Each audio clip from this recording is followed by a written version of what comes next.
And we're back to more of the uncle who works for Nintendo. Yeah, I don't know if this guy works for Nintendo or not. I'm getting some iffy vibes on that one. Yeah. Might need to confront our friend. How does he type on the keyboard when he has no hands? Goddamn uncle. Yeah. Alright, so we got ending 2 last time. Ending 2 is Run. You tried to hide, but the uncle works for Nintendo. Found you. Yeah, that did not work. Yeah. Come on, I hid in the linen closet. Who looks in the linen closet? Well, it didn't seem like it was even a linen closet anymore at that point. So, number 3 is, yeah, it's definitely weird here. Decide you don't feel like spending the night. Call your mom and ask to be taken home. Be sure you have enough time for your ride to show up. So yeah, we need to maybe freak ourselves out enough where we get an option to call mom and see if we can get the fuck out of there. I think I have an idea. Yeah. I do love that it gives you hints on how to get I really like that as well. That is very smart design. Yeah. I'm actually going to restart from the beginning this time. Yeah. I can speed through most of the text pretty quick, but there's something else I deliberately left unclicked before. So let's go ahead and restart from the beginning. Yeah, I know she kind of left an option. Yeah. Whenever I was not picking stuff, it was deliberate. Once again, we'll just go with our friend's name again, Dave. Yeah. Alright, so yeah. Ask your mom's a formality. Mom is saying, behave yourself. Yes, Mom. Yes, Mom. We'll just wave goodbye this time. Wave goodbye? Alright. Don't want to look like a total nerd in front of our friend. Yeah, in front of our creepy ass friend. Go ahead inside.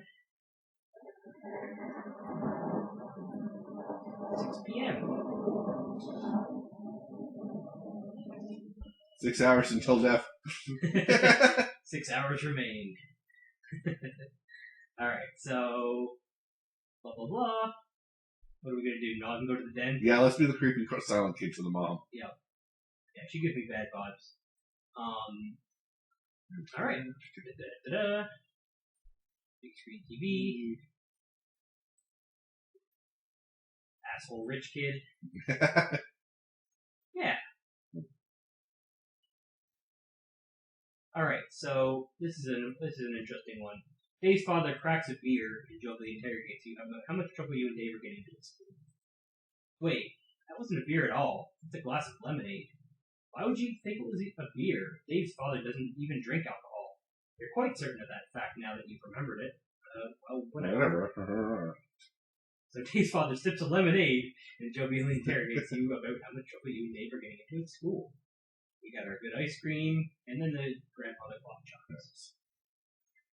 We go to Dave's room, open his entertainment cabinet.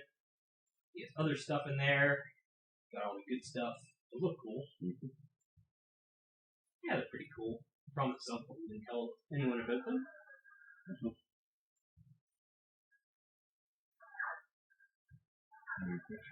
Alright, so this time I'm going to do something a little different. This is something you probably wouldn't do if you're staying at a friend's house, but we're just going to go right up to the kitchen. Okay. You head towards the kitchen, thinking you may grab a soda from the fridge. On the way, you have to head to the dining room. Dave's mom and dad are still there. Okay, they didn't go to bed yet. Yep. Yeah. They don't go to bed till mom brings it. Yeah. The table hasn't been cleared yet, and they're still sitting in the exact same place as you left them. In fact, you realize they aren't moving at all.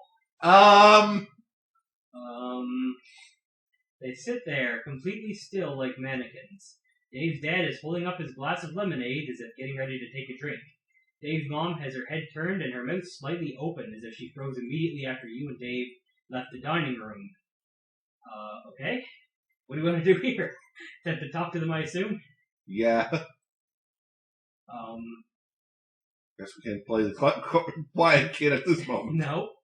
What do you think? Are you okay? You okay? They don't respond. Thunder rumbles outside. They don't seem to notice. Please, are you okay? They aren't even blinking. Run past them into the kitchen. Oh, yeah. You are in the empty kitchen. The dining room is behind you. You aren't going back that way. You just hurt. Oh, hell no. In fact, I don't really feel hungry anymore. Let's go back to the den.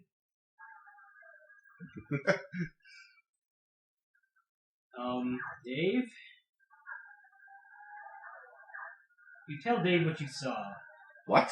He asks, looking over his shoulder at you and pausing his game. Your parents are sitting in the dining room still. They're not even moving. They're not even blinking. Are you sure? Says Dave, frowning at you. I bet they're just being weird. Give me a second. As he stands and moves out of the room, he points back at the 64. You can play my game if you want. Right. We'll wait. Yeah. We're good. We'll wait. Yeah, maybe see what's up. You stand alone in the den, listening to the wind outside and the chiming of the grandfather clock. You try to listen to the conversation Dave must be having with his parents, but you don't hear anything. After a while, Dave comes back. They look fine to me. Says Dave. Mom says she's going to bring us popcorn soon. What? Let's try for a prank, though. Says Dave, seemingly ignoring you. Oh, and one more thing. He says while he resumes his spot in front of the Nintendo. Thanks for sending me out, then. Mom made me help her clean up after all. Special company. What? Oh, my uncle is coming to visit. Time passes. The clock chimes. Let's just go back out there to that kitchen for a second. It is now deserted. Okay, so let's go to the fridge.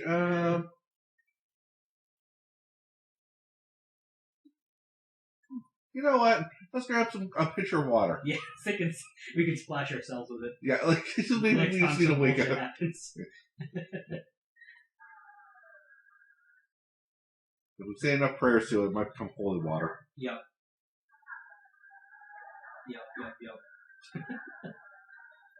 Yeah, I think it's starting to come up. Not yet. Not just yet. Think about Dave's uncle once again. So it began with Mew. You don't believe him at first, blah blah blah. He showed her his Game Boy. Very strong. No one else managed to get it. Yep.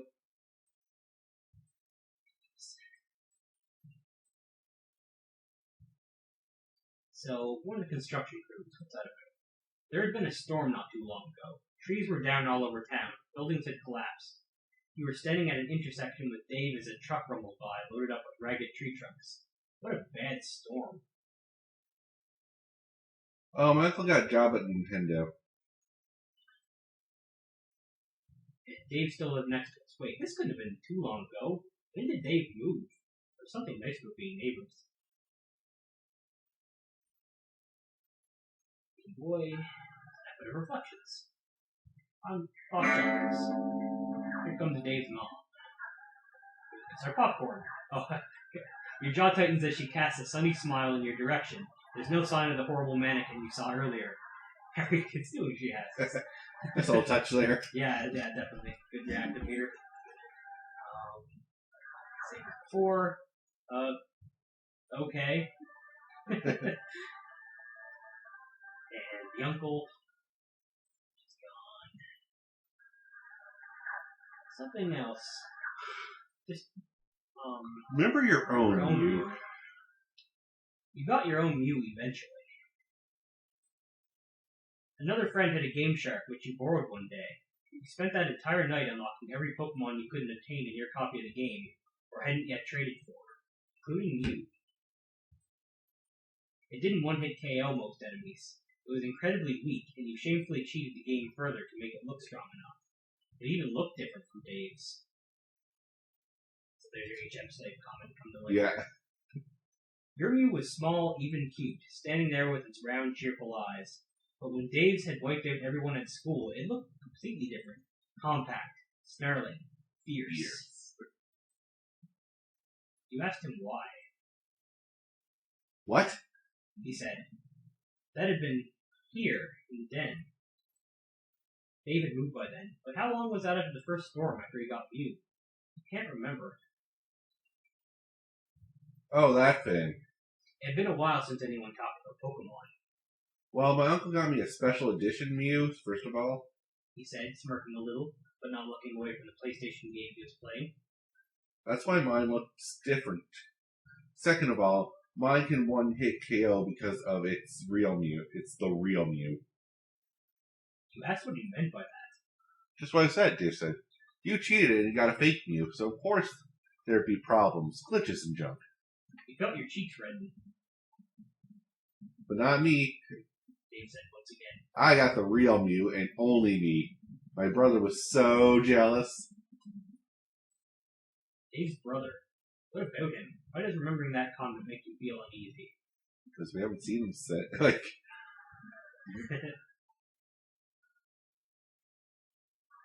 Alright, well. You know what? I'm gonna ask again if the uncle's visit. Why is your uncle coming? business. What sort of business? Stuff for Nintendo. Does Nintendo have a lot of business here? Why else would my uncle be coming? Dave says, as if you asked him the dumbest question in the world. Well, it's cool. I'll finally get to meet him, Yeah, agrees Dave. I think you'll like him. What sort of work does your uncle do? Reprograms. I mean,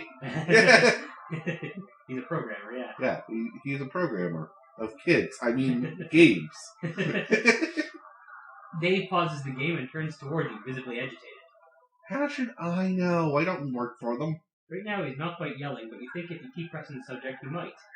I'm not sure I believe you. Yeah, this is what I was going to suggest. Is Yeah. let's antagonize Dave and get into a fight. Yep. Dave takes a moment to respond as if he is not quite sure he heard you correctly. What? I don't believe your uncle works for Nintendo. You think you've finally done it. Dave stands up, fists clenched at his sides, mouth twisting horribly as he struggles to say something. You watch as he takes a step towards you, and you clench your teeth and wait. Yeah. Dave darts forward and pushes you back onto the hardwood floor, cracking your skull against the carpet. You take the initiative and throw a punch before he can go for you again. Oh, God. You shove yourself up off the floor and send your fist into Dave's stomach. For a moment, you're shocked at what you've done as he stands there, gasping in his pajamas, but suddenly, Bad expression. I hate you. you hear something, or think you hear something, someone shouting, and then you've fallen flat on the floor. For a moment, you don't think you can get up. Your whole body feels heavy. Did he hit you? I hate you. Says Leave Dave. me alone. You finally manage to sit up as he turns back to his game. You take a moment to collect yourself. Call your mom. Let's go home. Passing hesitantly through the now empty dining room, you enter the kitchen where the phone sits on the counter. Call Mom. You dial your mom's work number and wait. She picks up after 3 rings. I want to go home. Something in your voice seems to give her pause. Okay, she says after a moment. I'll call the sitter and tell her to come pick you up. It'll probably be an hour. Is that okay? Can't you make her get here faster? That's not going to happen, honey, she says. Just sit tight. Thank you. Of course, she says with a hint of a sigh. I'll call her now, okay? She'll be there in an hour. Be safe. She hangs up. Return to the den and pack your things. Clock chimes and you enter the den. Uh-oh. Dave doesn't even look away from the TV as you come in. It's probably a good gathering our things. Dave doesn't do really. However, this draws Dave's attention. Explain that you're leaving. Do I read his thing? What are you doing? I'm leaving. What? Dave stands up, not even bothering to pause the game. No, you can't believe it's almost time. I don't think we're friends anymore. You don't understand. If you leave, I'll get in trouble. I actually like you. Dave I'm says. sorry we fought, but I do like you. we're really friends. You don't know what to say. The others, it was different. But when he asked for you, Others? What are you talking about? if you stay, I'm sure it'll be different. I'm sure we'll work something out. What? You can't go. Says Dave, ignoring your question. There's so much stuff I had planned for tonight. I was going to let you play the next Zelda game, the one that's not even out yet. Before you can say anything, he's already running upstairs. Dave continually runs up and down the stairs, bringing you games and consoles while you pack up your things. Every time he presents something new, you ignore him or brush it off with an uncaring shrug. Please, Dave says. just stay. Stay the night, please. Inside, you hear a car horn honk.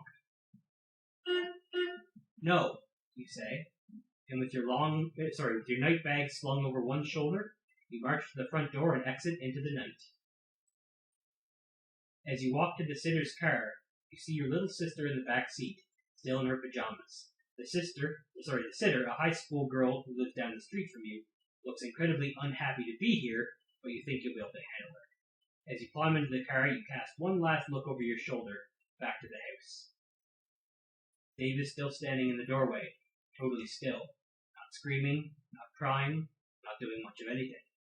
The car begins to pull away from the house, and as you watch, you see his parents appear in the doorway behind him. Later. Without acknowledging you, Dave's parents lay their hands on his shoulders. You recognize in their movements something unnatural, something stiff and mechanical. They turn Dave back into the house, the door closing just as everything slides out of view. When you turn around in your seat to look out the back window, you can't even see the house's lights. Dave doesn't show up at school on Monday, or Tuesday, or Wednesday. On Thursday, you ask your teacher, Mr. Scott, where Dave is. He blinks at you confusedly. Oh. He says eventually. Dave, well, I'm surprised he didn't tell you about this, but he and his family moved away. The house is empty when you ride your bike by that afternoon. It somehow seems even larger without anything or anyone in it. A for sale sign stands in the yard out front. Home. You never see Dave again, and eventually, as the years pass, you forget about him entirely.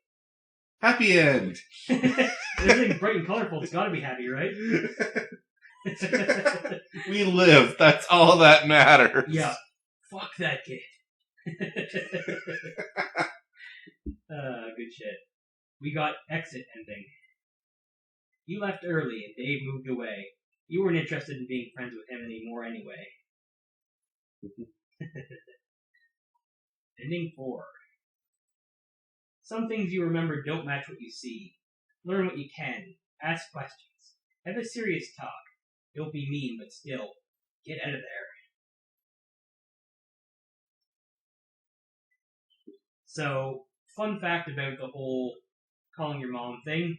Yeah. If you try to call her at 11 o'clock or later, you're SOL. Yeah, you don't get out. I have had a feeling. The uncle arrives at 12 sharp and fucks you up. Yeah. Yep. Alright. Your mom will arrive just in time to see your corpse. Pretty much. No, he doesn't drink. Alright, so this time around, we're just gonna once again get into the more mysterious aspects of all this. We're gonna get into a fight again, but this time we're not gonna fight back. Yeah. So, alright. Let's think about Dave's uncle again. Dave's uncle.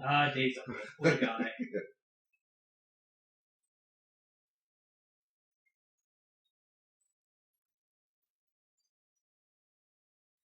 So this is important. We gotta bring up the story. Yeah.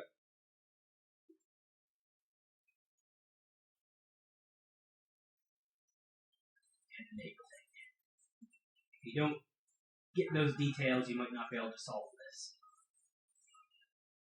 For our own view.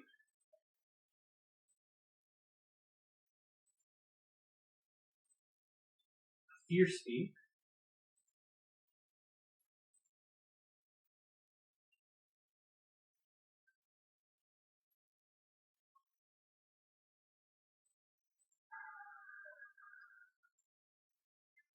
Chimes? Alright, so we can check, see if we can ask Dave if this storm will be as bad as the last one. Yeah. Do you think this storm will be as bad as the one we had before? I don't know what you're talking about. Says Dave. You don't remember? Remember what? The storm. It happened a few weeks ago. It was huge. It took down trees. Dave shakes his head. If it was important, I'm sure I would have remembered it. He says. We fall silent. Alright.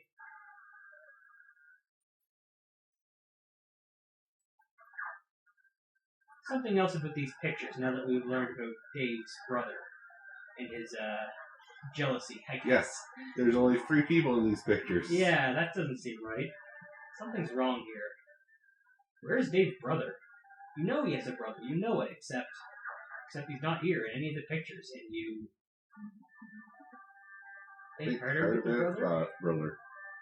He was older. Not much. 1 or 2 years. A jerk sometimes, but not any more of a jerk than you are to your little sister. When it snowed, your mom would pay him to shovel the sidewalk outside your house.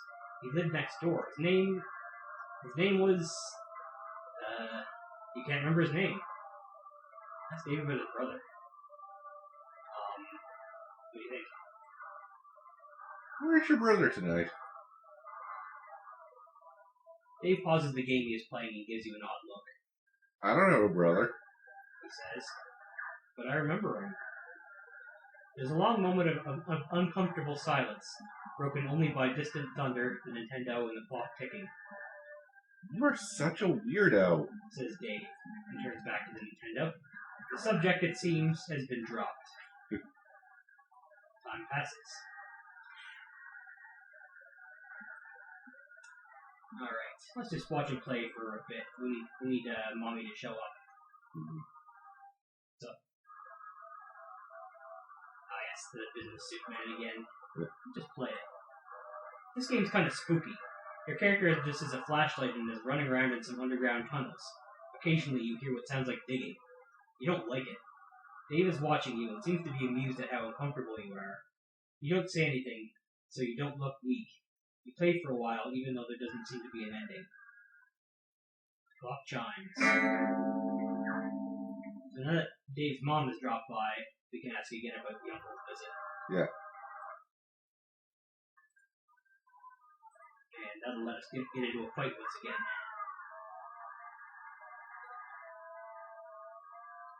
Ta-da.